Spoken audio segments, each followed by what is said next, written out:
Hello, everybody. Thank you very much for joining me for another Alfred Hitchcock Presents review. Today I will be talking about Season 3, Episode 34, The Crocodile Case, starring Denholm Elliott as Jack and Hazel Court as Phyllis. And this is a good, solid episode of Alfred Hitchcock Presents, in my opinion. It's perfectly acceptable and entertaining enough throughout. While I do think The Crocodile Case has a few plot conveniences here and there, if you just kind of go with those, this is a perfectly watchable and entertaining episode. So we start with our main character, Jack, and it turns out he's on the road and he kills another man named Arthur. This will be the main plot of the episode. And he also sees a case, like a dressing case, in a car with initials on it. And at this point, he drives off. So that's the setup for our episode. So at this point, we see our other main character, Phyllis, and her sister, and they're waiting to be picked up by Arthur.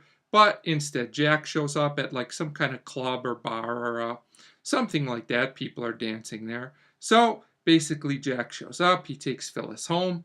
When they get home, you can tell that Jack and Phyllis have some interest in each other, more than just friendship. They also start talking about Arthur and how he hasn't come to pick up Phyllis, how he's disappeared. And surprisingly, Jack comes right out and admits that he kills Arthur.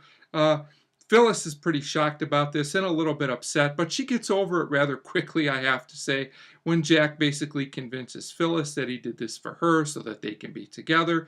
And Jack also convinces Phyllis that she'll be an accessory to this in some way, which I didn't really buy, but I guess it was just Jack was just saying this to get Phyllis to believe it, and she seemed to believe that she could get in some kind of trouble here. And they also mentioned the crocodile dressing case again.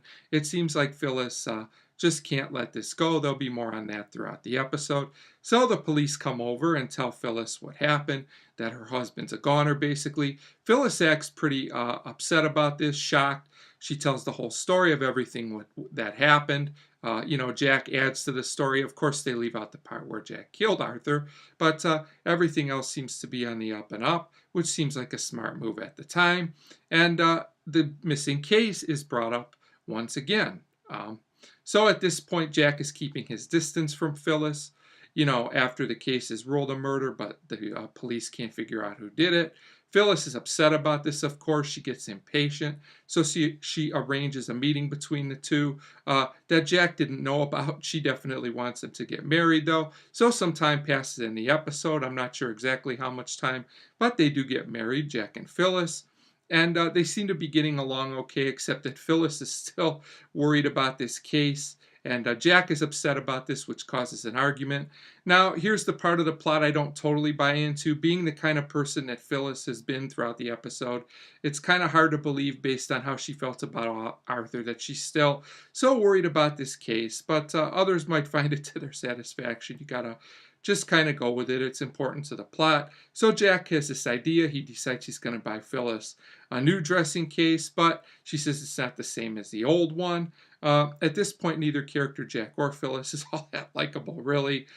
So this causes another argument. Jack says, if you don't like what's going on, maybe you should just leave. And Phyllis takes him up on that. She leaves. The police come by and tell Jack that they might have found his wife's case. They also say that there's now a suspect for this murder. This all ties together. And that if Jack can identify him, that will be enough to put this guy away. So they go to see this suspect. His name is Mintz, I think. He gets blamed for this whole thing, or at least it seems that way. It's really a setup against Jack, who, when they show him the missing case, he says it's the wrong one because Phyllis's case had her initials on it.